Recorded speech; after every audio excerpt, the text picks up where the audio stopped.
Si Melinda ay isang simpleng dalaga na naninirahan sa probinsya.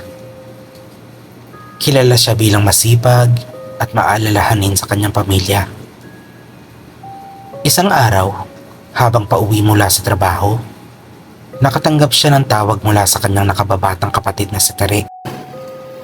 Ate, baka pwedeng sunduin mo si nanay dito sa ospital. Mukhang hindi pa siya makakauwi mag-isa. Ani Tere sa kabilang linya. Nagulat si Melinda dahil wala siyang alam na nasa ospital ang kanilang ina. Anong nangyari kay nanay? Tanong niya. Na-ospital siya kaninang umaga. Pero huwag kang mag-alala. Ayos na siya. Pero sabi ng doktor kailangan niya magpahinga. Sagot ni Tere. Agad nagbihis si Melinda at sumakay ng tricycle papunta sa ospital. Habang nasa biyahe, naramdaman niya ang kakaibang lamig sa paligid. Tahimik ang gabi at parang walang ibang tao sa lansangan. Pagdating niya sa ospital, agad niyang tinungo ang kwarto kung nasaan si nanay. Sa loob, nakita niya ang ina na nakaupo sa gilid ng kama. Nakaabang. Nay, pasensya na, tatagalan ako. Sabi ni Melinda. Ngumiti si nanay at tumayo. Walang problema anak.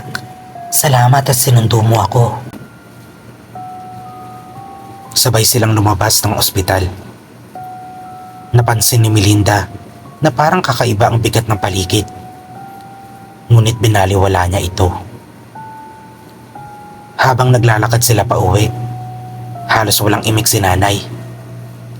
Napansin din niya na parang hindi tumitingin sa kanya ang ina kahit kausap niya ito. Nay, okay lang po ba kayo? Tanong niya. Tumango lang si nanay. Nang makarating sila sa kanilang bahay, agad pumasok si nanay sa loob habang naiwan si Melinda sa labas para ilak ang pinto. Ngunit sa kanyang pagkilos, narinig niya ang tawag ng kapatid sa kanyang cellphone. Ate, nasaan ka na? Sunduin mo si nanay sa ospital. Sabi ni Tere, halatang nagmamadali. Biglang pumaksak ang puso ni Melinda. Anong sinasabi mo? Kasama ko na si nanay. Nasa bahay na kami. Tumahimik ang kapatid sa kabilang linya bago marahang nagsalita. Ate, patay na si nanay kaninang 3:00 ng hapon. Napanganga si Melinda at dahang-dahang tumingin sa pintuan ng bahay. Nakita niya si nanay na nakatayo sa loob. Ngunit ngayon, hindi na siya nakangiti.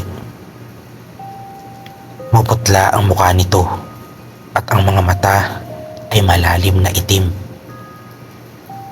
Salamat sa pagsundo mo, anak. Sabi nito habang unti-unting lumalapit. Hindi na nakagalaw si Melinda nang biglang pumanaog ang dilim sa kanyang paligid. At ang huling narinig niya ay ang malamig na bulong ng ina. Hindi ka pa pwedeng bumalik.